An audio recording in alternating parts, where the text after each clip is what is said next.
with Scott Allen.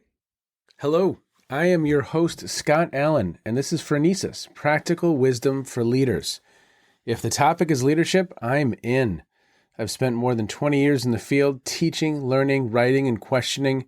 When I'm not working on Phronesis, I travel, delivering keynotes, working with individuals and teams, and helping people from organizations across industries become better leaders.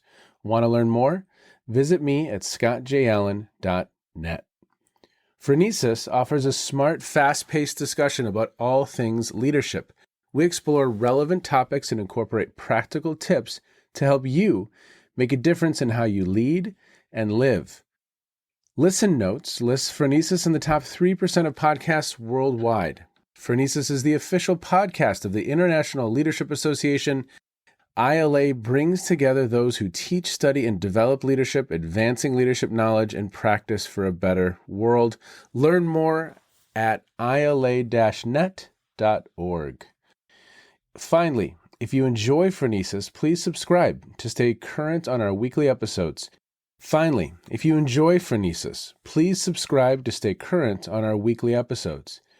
you find an episode that resonates, please share it with your colleagues and friends. And if you want more content, subscribe to my newsletter, The Leader's Edge. The link is in the show notes. As always, thanks for listening. And now, here's today's show. Okay, everybody, before we start today's episode, I have a friend from Copenhagen Business School, and he's a former guest on Phronesis, Eric Guthey. And he is here to talk a little bit about a conference that they have coming up. And he has been instrumental in organizing it. Eric.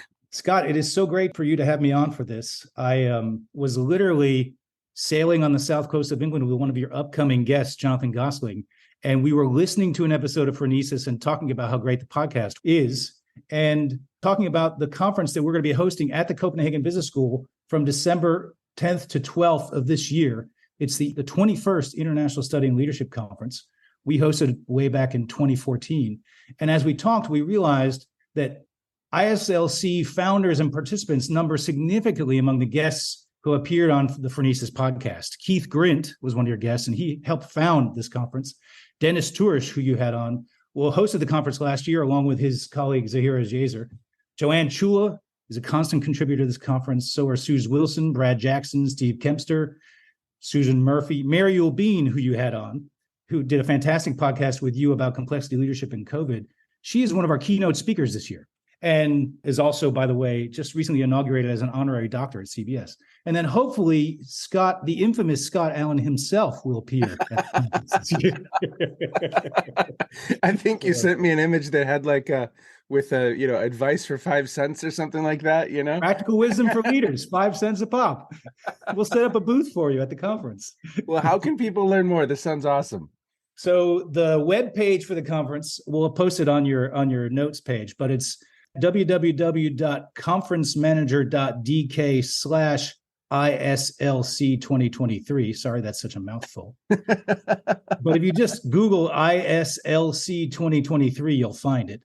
Okay. And I should say that the theme of the conference this year is leadership and systems change, which fits well with a lot of the discussions you have on Phronesis, because I really see the way that in your conversations, you're raising the bar to bring leadership practitioners and leadership scholars to grapple with how perspectives on leadership can contribute to important issues like climate change, diversity, harassment, even how we've got the war in Ukraine.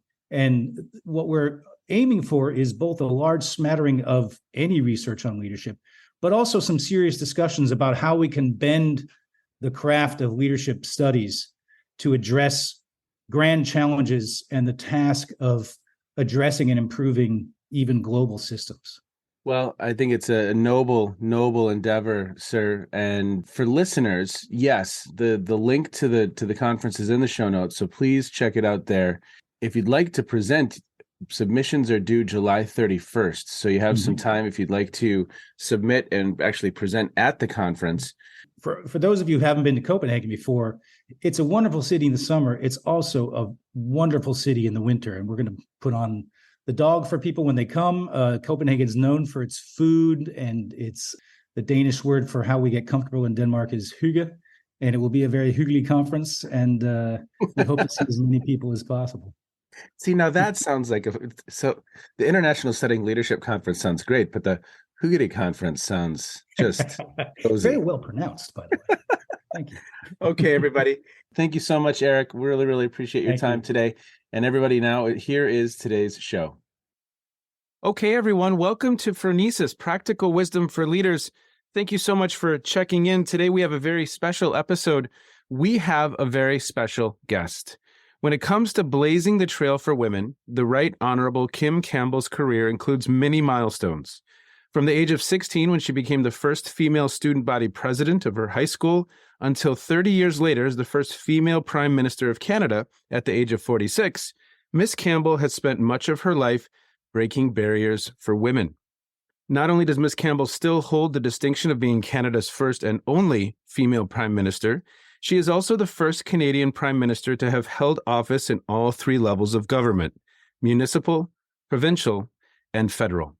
The Right Honourable Kim Campbell has held the cabinet portfolios of Minister of State for Indian Affairs and Northern Development, Minister of Justice and Attorney General, Minister of National Defence, the first woman to have held such a position in any NATO country, and Minister of Veterans Affairs. Additionally, the breadth of her international experience includes participation in major international meetings, such as the Commonwealth, NATO, the G7 Summit, and the United Nations General Assembly. After her tenure as Prime Minister, Ms. Campbell continued to serve Canada as a diplomat and was a fellow at the Institute of Politics and the Joan Shorenstein Center for the Study of Press and Politics at the John F. Kennedy School of Government at Harvard. Then she served as the Canadian Consul General in Los Angeles from 1996 to 2000. In 2001, Ms. Campbell became a fellow at the Center for Public Leadership at the Kennedy School and then was invited to join the faculty as a lecturer. And she remains an honorary fellow. I am going to put so much more in the show notes. There is a wonderful, wonderful narrative and a wonderful story that she brings, and you can find all of that information in the show notes, whether it's her attendance and adventures at the University of British Columbia, whether it is her serving as the chair of the Council of Women World Leaders. It's just an incredible story. Ms. Campbell, thank you so much for being with us today. We really, really appreciate your time. What else should listeners learn about you? I know that you have a dog named Leo. Yes, sitting right behind me as we're speaking. You know, the problem with getting older is that the introductions sometimes get longer than the speeches because you've done so much. The only thing I would say is I've done a lot of things, and I wrote a memoir called Time and Chance, which actually is available on Kindle if anybody has the interest in reading it.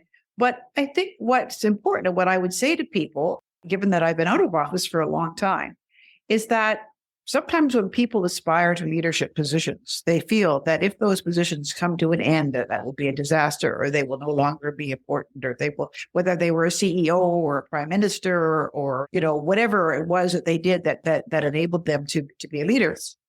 But I think for me, I mean, politics, there is no tenure in politics. Many fine people have had their political careers cut or come to an end as a result of the vagaries of the electorate. So that can happen. But what I found once that I was out of office was that I went back to think about what had been important to me in my life and the things I've done since I've been out of office. And incidentally, it's 30 years this year. It was very consistent that I went into politics because I cared about democracy. I cared about public policy. I was a daughter of 2 World War II veterans. I wanted to be part of processes that made sure that didn't happen again. And so all of the things that I've done since are very consistent with those values. And a lot of former presidents and prime ministers, we actually created an organization called the Club of Madrid, which is a group of former democratically elected presidents and prime ministers, that we find ways to use what we've learned, what we call our knowledge, our experience, our access, and our clout to continue to promote the values that drew us to public life in the first place. So the first thing I would say to anybody who's looking at my career and counting the years between when my political career ended and where we are now, is that you never stop. You just simply find new ways of doing the things and expressing the values and getting the satisfaction that you get out of trying to be a constructive player in the world. And I used to sometimes give a talk called Leading After Leading. And actually, I once gave that talk at a university, and a man came up to me after. He said, you know, I'm going to be retiring as a CEO in a few months. And he said, your speech was just for me, because I realized that, you know, I have resources that I can use in different ways now. So that's the long answer to a short question, which is still trucking, just doing the things that have always mattered to me.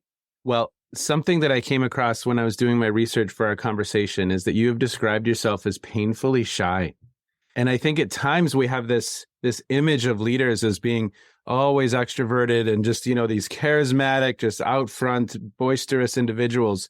And I just loved that you disclosed that, you know what, I can be someone who prefers introversion. I can be someone who naturally is a little bit more shy, and I can lead at the highest levels in the globe. Well, you know what? I think a lot of leaders are shy personally. There's a couple of reasons. One, if you are in a public position, you're not really quite sure what people really think of you because they see you in that position. So you will often be a bit diffident in your personal relationships. But I also think for me, doing leadership things helped me overcome my shyness. If I had a role to play, and if I had agreed that I would organize something or do something, that enabled me to transcend any shyness I might have, because I wasn't asking for things for myself. I was asking for them for, the show we were putting on or the project that we were doing. So there are ways in which having a title or having some kind of designation that establishes your role can help you to overcome a sense of shyness and maybe even lack of self-confidence. If you're, we all, and especially in this world of social media and people judging and trolling, et cetera, it's very easy to have your confidence eroded. But I think that one of the reasons that a lot of leaders seek to lead and go into politics is because they feel that this will enable them to be the kind of person they'd like to be, that they will have a reason to speak and be seen and to act, and it will be a less personal thing. And even the rejections that you have are not personal rejections. They go with the territory. So I don't think I'm so shy now. And I think partly it's because over the years, I've come to understand that, well, first of all, that I don't need to be so shy, but also that people are interested to meet me. And that interest in them to meet me, maybe because I'm sort of a historical artifact or something, that gives me an opportunity to connect in a meaningful way with people. And I think that's something that we all crave, is meaningful interaction with other human beings where we can learn and share and get that kind of satisfaction and reinforcement. Well, you have been leading for decades, and I believe it started in high school, if I'm not mistaken. What is the source of your interest in throwing your hat in the ring and getting involved and engaging? And what I love about what you've said so far is that, that service lasts a lifetime. I may have served in a few roles that had a significant level of prominence, and I can continue making a difference in the world throughout my life. But this has been something that is in you since you were very, very young. And is there a source of that? Is there anything that you can point to? Well, there is. And it's interesting because when I was young, both my parents were in uniform in World War II. And I'm talking to you from Italy, where my father served the Canadian Army in World War II and was wounded here, but happily survived, or my sister would have been an only child. And in fact, next month, my sister and I will be in Italy together for the first time, and we're going to Ravenna to put flowers on the grave of my father's closest friend who was killed here. Many Canadians lie here. So, and my mother horrified her mother by enlisting in the Wrens as soon as women were allowed to join the Canadian Navy. And, my grandmother didn't think nice girls joined the Navy, and my mother didn't want to stay home and roll bandages. She wanted to do something. So she trained as a wireless operator, was stationed in various places to track the transmissions of German U-boats in the North Atlantic and Gulf of St. Lawrence. And she met my father during the war and they got married. And my father enlisted in 1939 and spent the rest of the war lobbying to get sent overseas. And in the fall of 1944, he finally was. But because of their stories and the fact that World War II was such a big deal, and in my childhood, it was in movies and TV and books, and whether it was the battles and the Hitler, Holocaust, all of these things. It was just front and center as an important issue. So I wanted also to do something bigger than my own life. My dad used to say that when they went to war, that he said, we weren't heroes. We just knew there was a job that had to be done. And I think about this today with, Ukrainians, all these amazing people who have had to, give up their civilian lives and take up a role in the military because there's a job that has to be done. And sometimes there isn't really any other choice. Somebody else takes the choice away from you. But I think that's a form of heroism in itself, the ability not to look away, or the inability to look away, perhaps is another way of saying it, and feeling a sense of responsibility and taking that on, even knowing that the risks could be really terrible for you. And I think when I was young, I felt a sense of responsibility.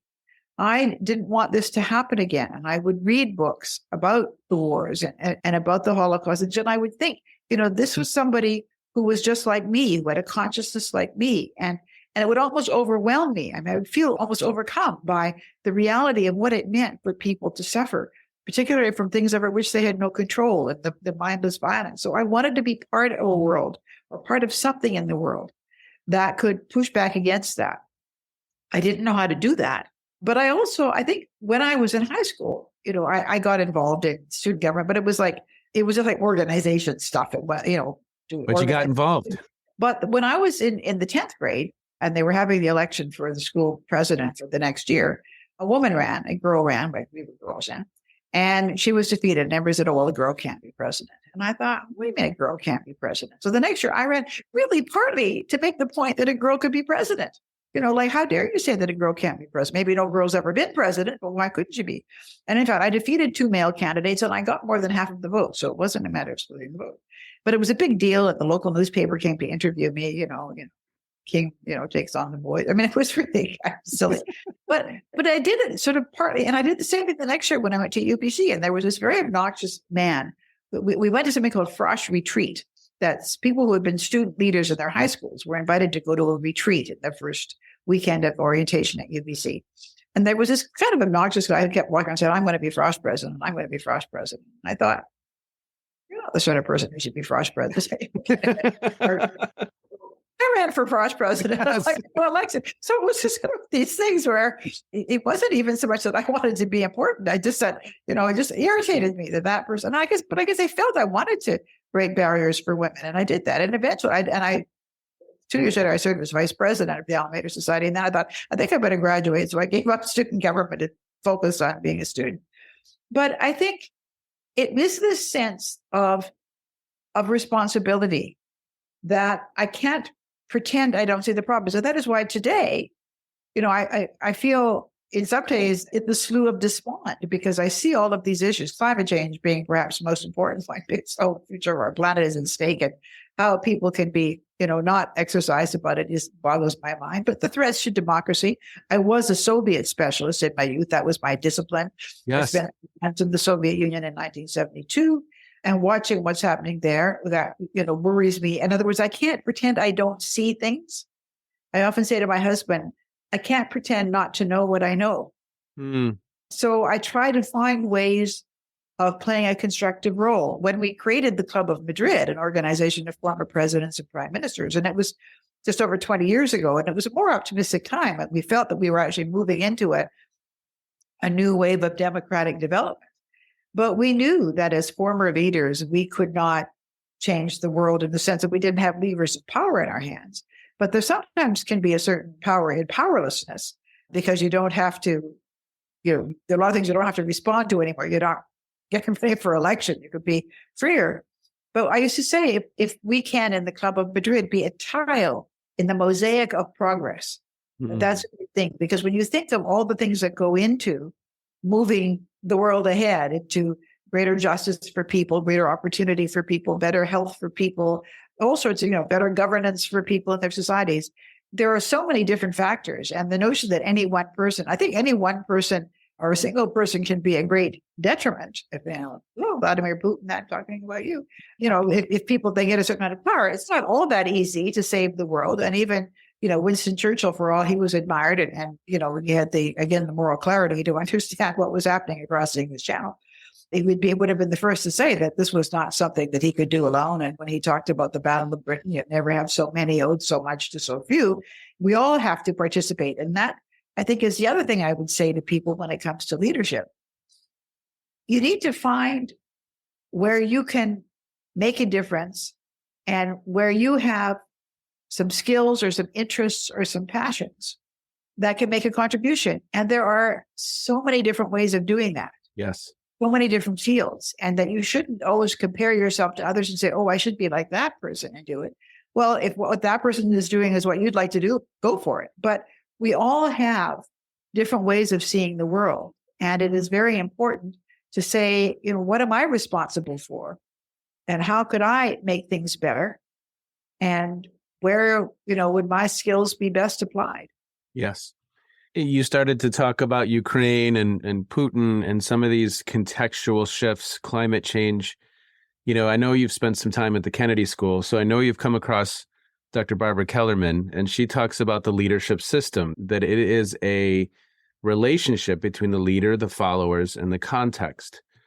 And I think what I would love to hear from you is, what are some contextual shifts you've even seen in the last 30 years that some of those seismic forces that impact leaders today and their ability to be successful? It's pretty fascinating, the context right now.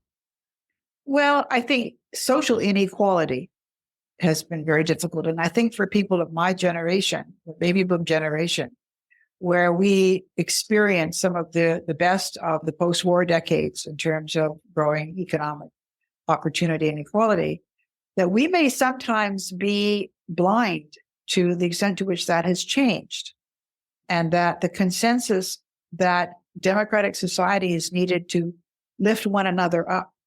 I mean, you think now what some people, particularly in the United States, but also in Canada to some degree, think of as being unacceptable levels of taxation, which are so small compared to the levels of taxation that were imposed in the decades after the war, when there was phenomenal economic growth and phenomenal expansion of high quality public education. And I remember when Sputnik happened in 1957, and the great investment into teaching sciences and mathematics, et cetera. But there was just, in generally, we understood that if you wanted a prosperous and innovative society, we needed to address the cost of education. We needed to help people not be facing hunger. And I think that inequality has grown enormously, and it has a terribly negative effect. And there was a time when, if somebody wanted to be rich, they would aspire to having, perhaps a wonderful home in the city and maybe a lovely country house and, maybe even a boat and the money to take their family and travel abroad regularly and, buy their wife, a fur coat or buy jewelry. I mean, those are the sort of things. But now people's concept of what it is to be wealthy is orders of magnitude greater. And I remember reading the story about Barbara Emile, who was married to Conrad Black, and thereby hangs a tale. But that how he got the House of Lords, and they were at a dinner in New York, and they had to fly back to London. And she was humiliated that they had to leave the party early to go and get their first class flight at JFK to fly to London, because what it meant was they didn't have their own plane. I think when we look at what people think wealth is now, it is so beyond what anybody's expectations ever were. And it comes at the cost of much less contribution into society as a whole. And, I mean, trickle-down economics has been discredited up, down, sideways. We know it doesn't work. And it's a cruel idea because, in fact, it's not how companies or individuals behave. They don't invest. They buy back their company shares. They buy the most expensive things that they can. They do not. I mean, and the hard-heartedness towards the labor force now, it kind of takes me back to what I used to read about in the pre-World War II days or even late 19th century. But that inequality has created a festering resentment.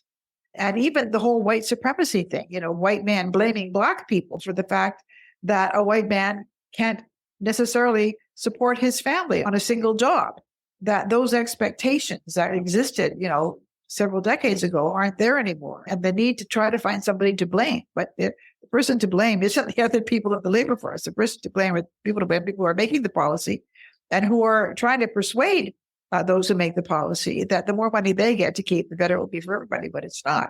And it's funny, I led the Progressive Conservative Party, and to some people, I may sound like a flaming socialist. I'm not, because I don't believe in public ownership of the means of production. I actually do believe that a properly working and properly regulated capitalist market economy is the best, but it's the properly regulated part that people sometimes forget, and people who never read Adam Smith and his views about people's right to be rewarded with the fruits of their labor. So that's part of it. The other, of course, is the whole communications revolution. Social media, internet, social media, the speed with which information travels, the speed with which disinformation travels. We've always had that.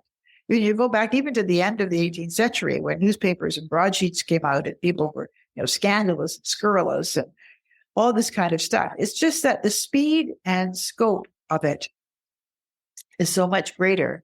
I think one of the things that we understand more now is the psychology of cognition and how we respond to things.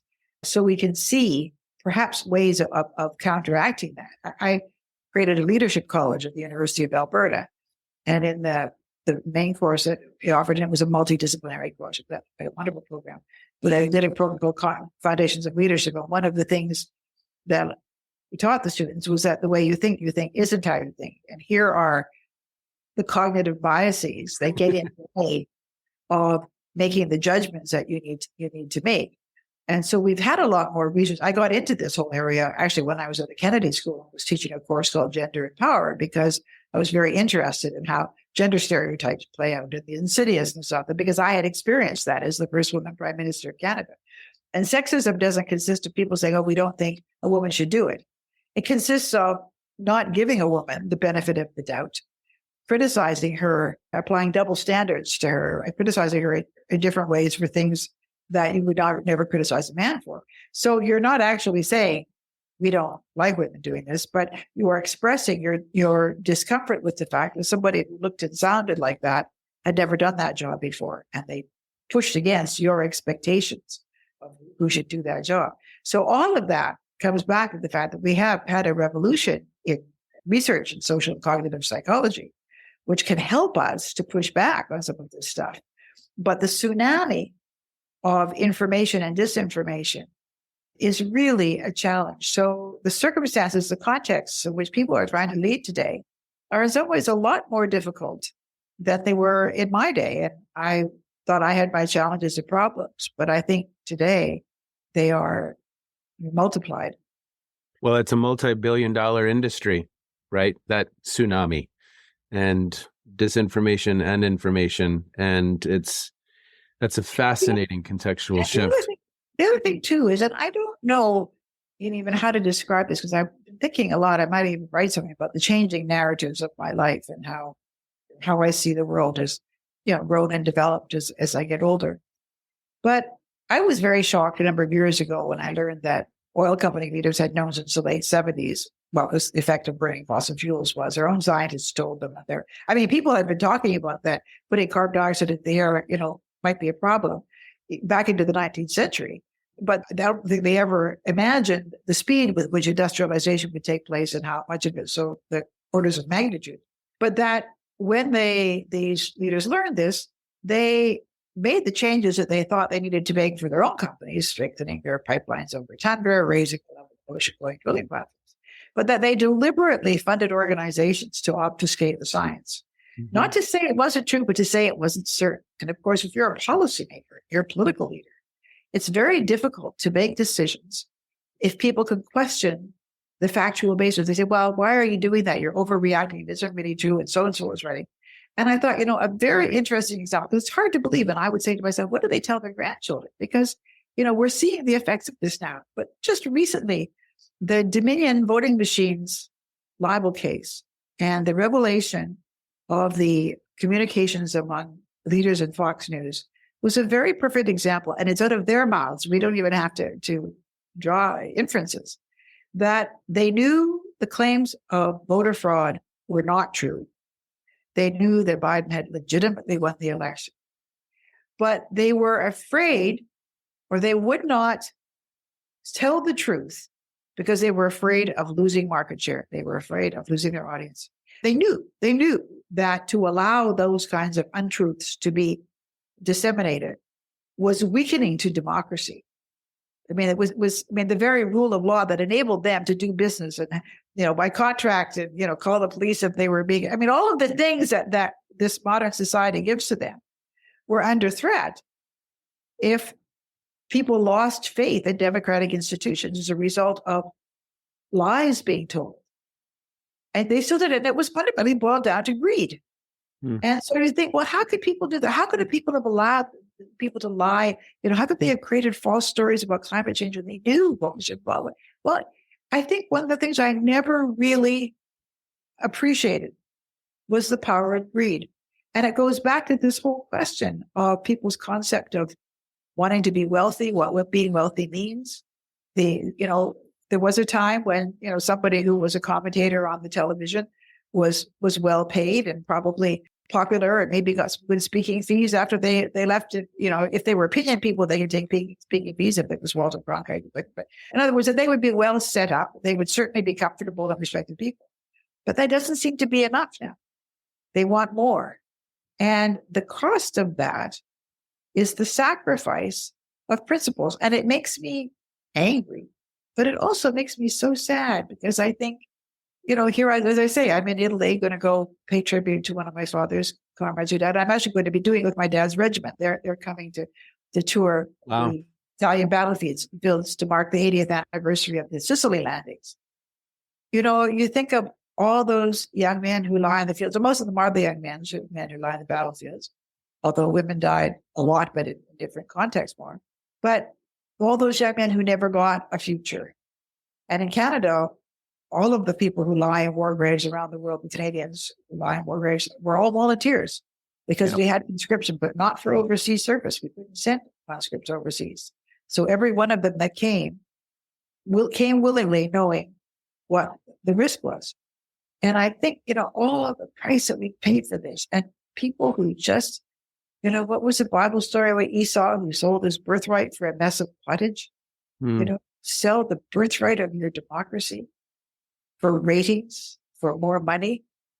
Something I need to learn more about is the FCC's, the fairness doctrine. And when that was eliminated in the United States, I think that opened the floodgates for the news entertainment, on both sides. And it opened the floodgates. And I need to learn more about that because I think you're right. I've seen that for many years. And some people have said to me, well, no, that didn't make that much of a difference. But I find it hard to believe that it didn't because I'm old enough to remember when that norm applied.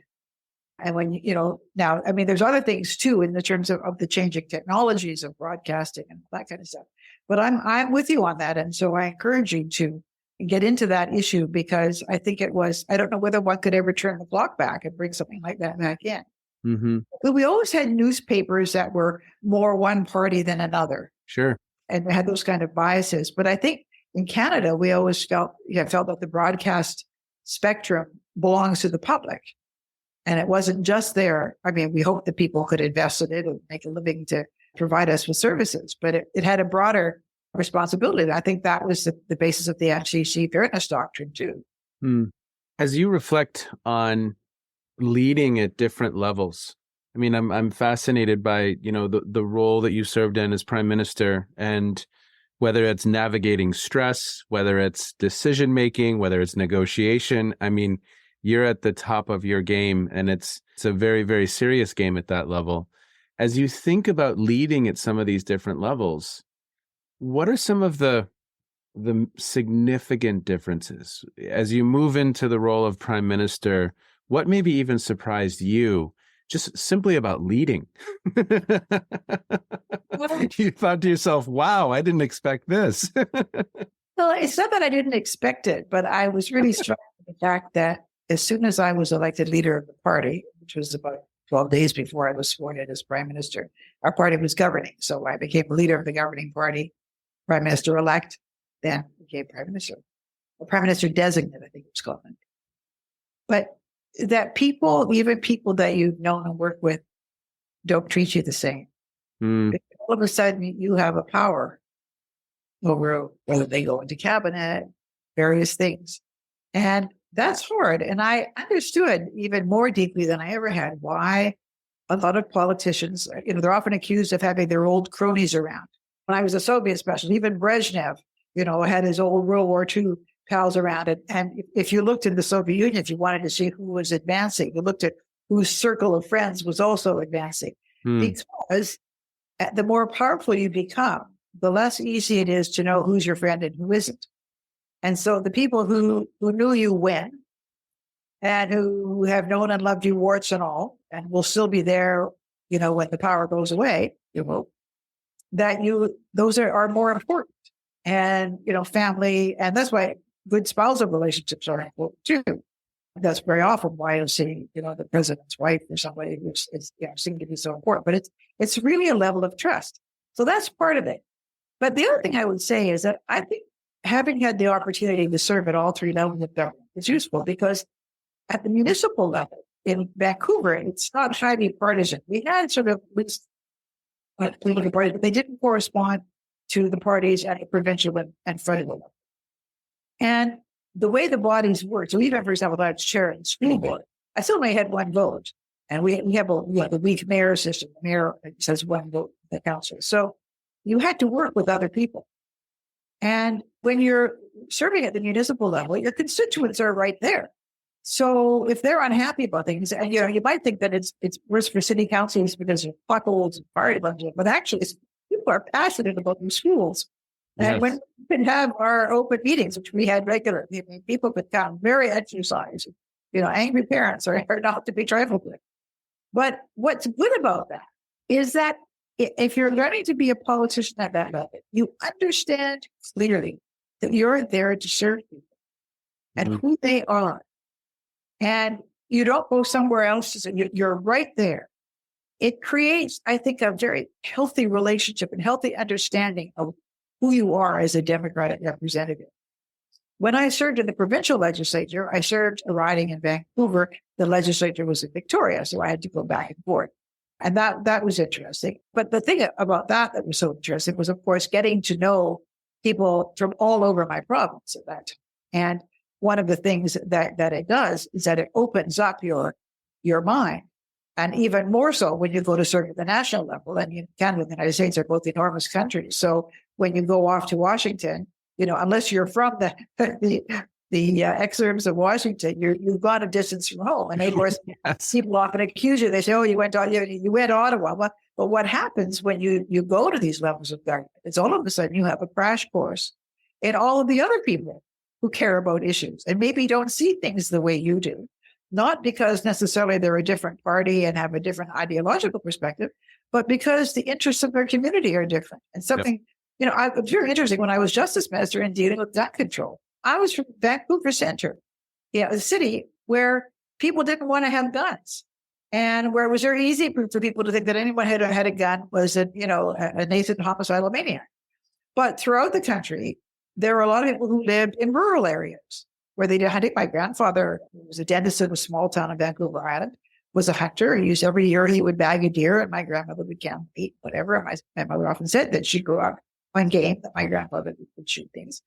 He was a gentleman, and I think our gun culture was different. We didn't have any sense you had a right to bear a gun, but there were a lot of circumstances in which normal, law-abiding, nice people had firearms. And that can be kind of a shock to your system if you have a sort of a view that the only people who have guns are people who shouldn't have guns. There's so many different issues that you discover that there are different ways of looking at them, and you have to kind of sort out what are the truths and the key issues that I need to know to do my job. So, for example, as Minister of Justice, I brought in a massive piece of gun control legislation, but I did it in significant consultation with people all across the country. I created a Minister's Advisory Council for firearms to show that I wasn't captive of any one particular group. So it was chaired by a former justice minister. The vice chairs were a retired chief of police of Winnipeg, a woman who had won the Olympic gold medal at the pistol shoot. I had people who were experts in urban violence. I had Indigenous people. I had people somebody who was a technical expert in firearms, all to come and advise me. And they were particularly to help me develop the regulations. But the point is that you get to know your community. And for me, having come first to the province and then to the country was a very interesting step that allowed me to build some levels of knowledge that were very, very, very helpful. And I think the most important thing when you get into politics is to understand that you don't know everything and to figure out how you're going to learn what you need to know. What are the sources of knowledge and information that you can rely upon? How do you draw around you the people who will help you to craft legislation, to craft policy. Because one of the things I always feared was that I might, with the best of intentions, do something that was counterproductive. Yes. And if you don't listen to people, but what I learned, again, going back to being a municipal politician, where we regularly had meetings in the community where people came and talked to us and yelled at us, whatever. And then at the provincial level, where I led a number of parliamentary committees traveling around the province to meet with people on issues. And one of the things I learned, I mean, I was the chair of the Justice and Legal Affairs Committee, and the Attorney General wanted to revise the Builders Lien Act, which doesn't sound very sexy, although it's a very important piece of legislation to provide certainty for tradespeople to work on construction projects so they can put a lien until they get paid, et cetera, et cetera. It's actually quite a good thing. He wanted to revise it, and he asked me to lead a task force to go around the province.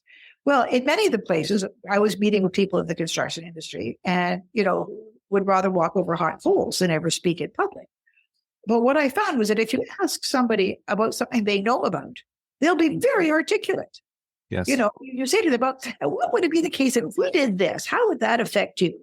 And what do you think about that? And you get people to talk about what they know, and you will learn so much good stuff. And they will often protect you from making a complete ass of yourself and doing something that you will later say, "Oh, why did we ever do that? That was stupid."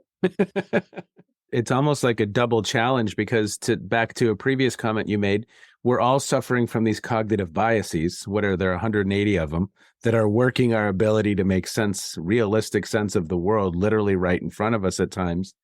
And then the knowledge, just even the lack of knowledge and the lack of perspective that we might have on certain topics, given our own lived history. I mean, it's fascinatingly challenging, right? And here is another thing that I think that leaders need to remember. There was a wonderful philosopher at Berkeley, Joe Tessman, who used to say, the unit of human understanding is the story. And when I first went into cabinet in Ottawa, I had a young man working in Chief of Staff, and he used to marvel. He'd go with me when I give speeches, and he'd say, "Well, where do you get all these cute little stories?" And he used to call them my CLS, because I'd be talking about something, and I'd always even have a story about something. And I said to him, "Well, I guess my brain is kind of Velcro for those kinds of things, because when people tell me a story to illustrate something, I ask them something, and it's helpful that you ask people things. People tell you stories. Those are much more effective at making a point than saying the same thing in an abstract way." The woman came and spoke to me and was talking about this, and I thought, well, isn't that interesting? But it makes it alive. It makes it human. Mm-hmm. So the narratives that you have, and that can help people enter into your thinking and see themselves in those situations. And also to understand that what you're talking about doesn't just come out of the blue, that in fact, it comes from the lived experience of other Canadians or other people that you're serving and that you're listening to them. So I think it's so important to remember that the stories of the narratives that give life and flesh and blood and identity to the ideas that you're talking about are what help to connect you to people. Mm. And, if people feel that you have done your best in consulting and listening to people, even if they don't win the argument, they'll accept it because you have not dishonored them, but you've listened to them, that they've had a chance to have their say. And I don't just mean that you sit there listening with your teeth clenched. I mean that you actually engage, whatever. Because one of the big challenges in a democracy is people have to be able to lose an argument. Yeah. And if you can't lose an argument and feel that it was fair, or that, maybe you didn't prevail, but that you think that another day you might, or that you need to try to change people's perspectives if you can.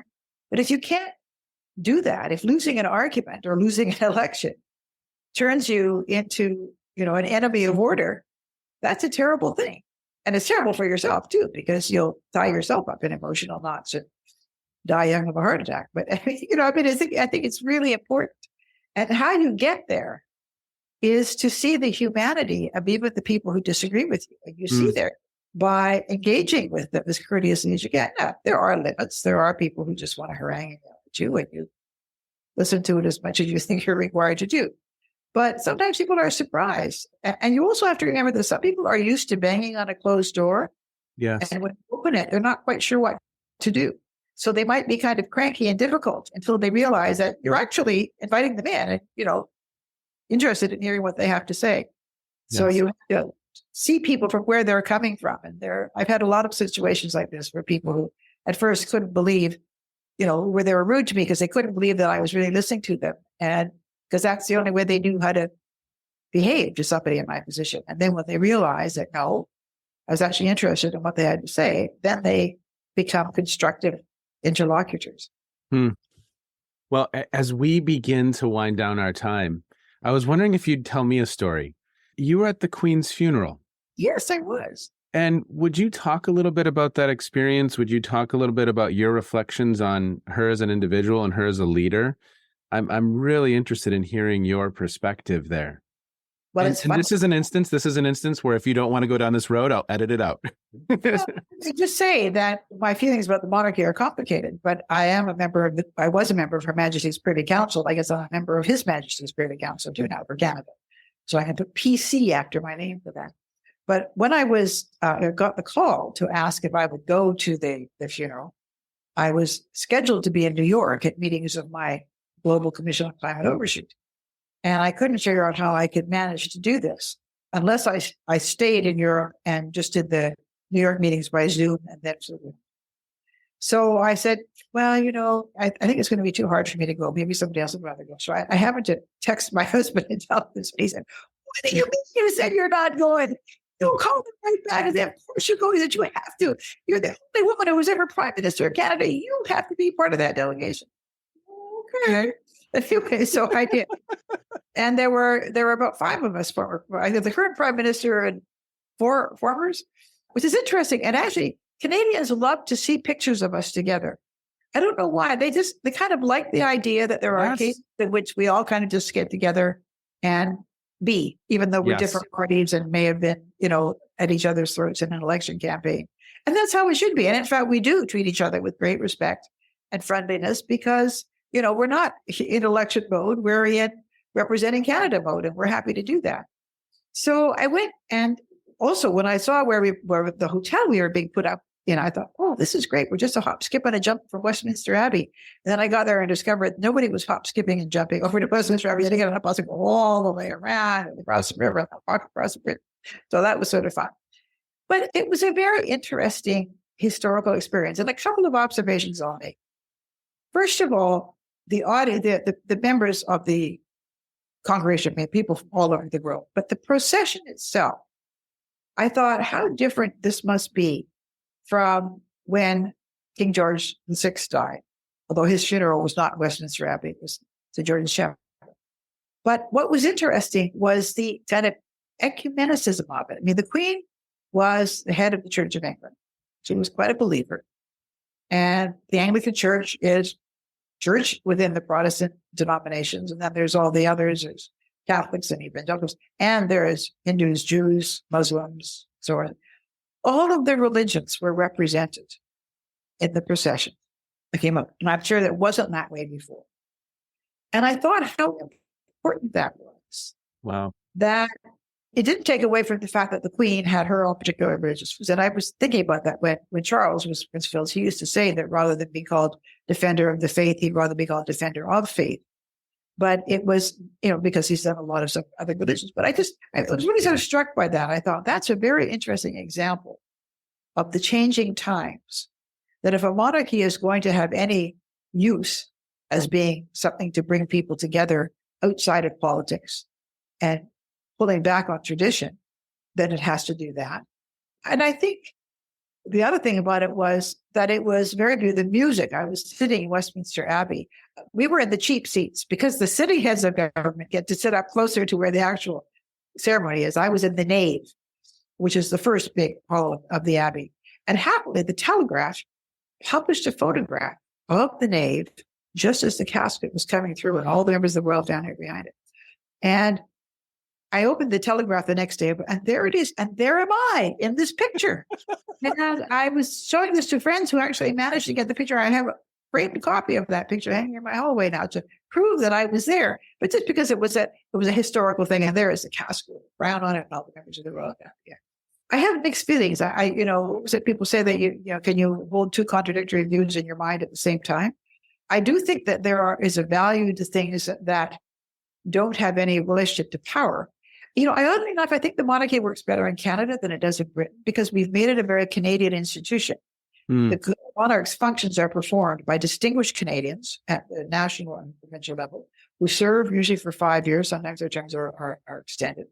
And we've used it as a way of reflecting the diversity of our country. So we've had governors general.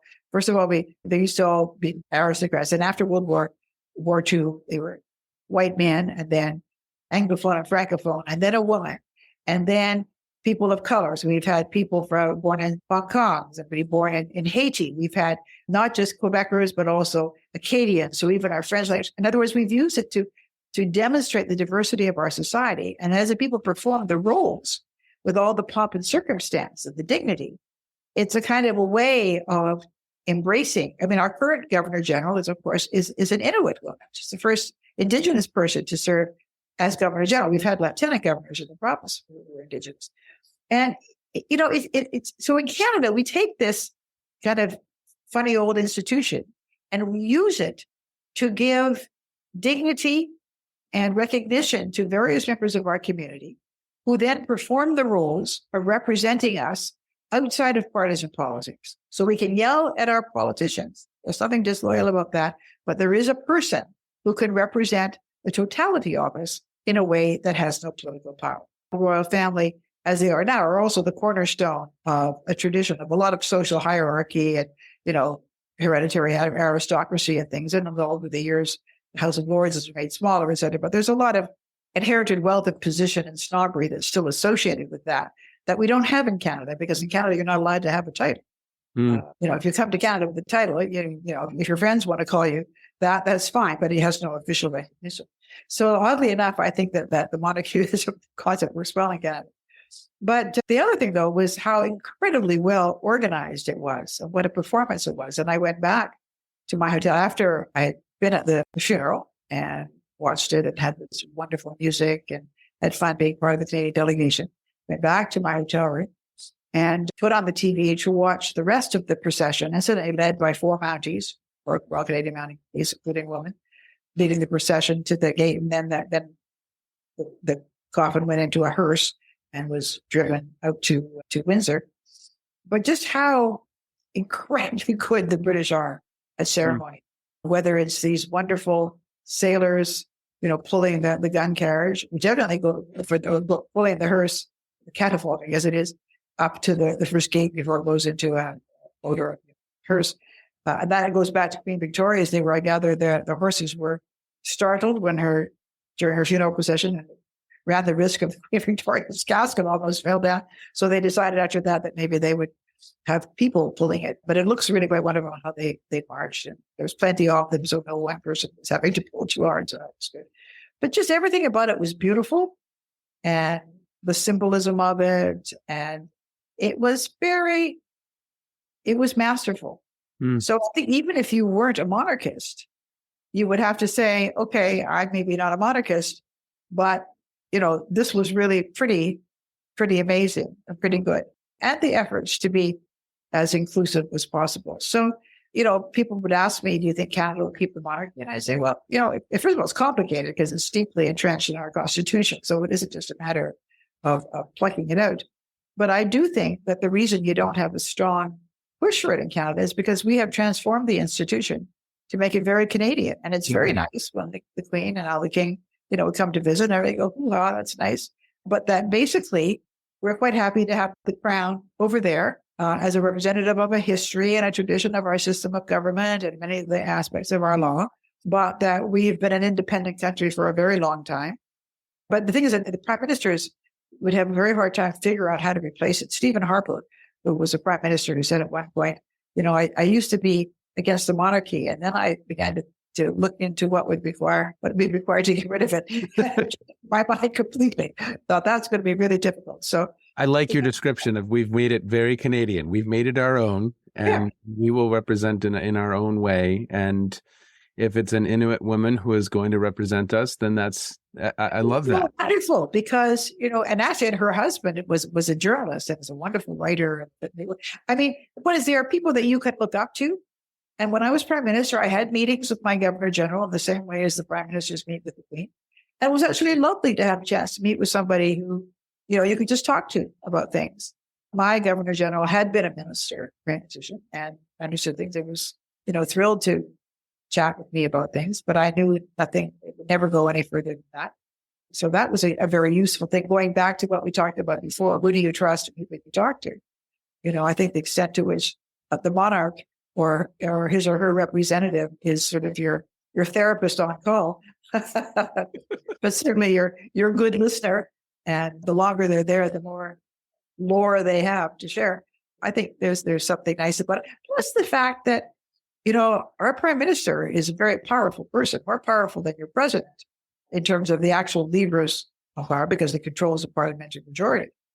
And it doesn't hurt to be in a position where you are showing deference to somebody else, just to remind yourself that, you're a big cheese, but there's a bigger one. Ms. Campbell, I can't thank you enough for your time today. We really, really appreciate it. And this has just been so much fun. I've really, really enjoyed our time together. Thank you for your service in leadership. Thank you for your service to your country and to our world and to the globe. It is remarkable. And from the very beginning in high school, you're leading, and you still are. And we can't thank you enough. Thank you, dear. Miss Campbell said something that really stood out to me. It was really kind of interesting. She used this phrasing, trying to be a constructive player in the world. And here is a woman of firsts leading at multiple levels of government. And I just loved also that she used to give a talk called Leading After Leaving. I think of individuals who, although that formal position of authority may be done, how do you still be a constructive player in the world? What a wonderful sentiment. Such an amazing conversation. And I think for me, the practical wisdom is that are we constructive? And do we continue to put time into those things that give us satisfaction, that help the world be a better place? Leading after leaving. I just loved that phrasing. Take care, everyone. Thank you so much for listening in. Thank you to Miss Campbell. Be well. And as always, thanks for listening in. You have just finished another episode of Practical Wisdom for Leaders with Scott Allen. To contact me, visit scottjallen.net or send me a note at scott@scottjallen.net. I'm also on LinkedIn, so let's connect. If you have feedback, I'd love to hear it. And as always, thank you so much for listening. And now here's my daughter, Emily, with the outro.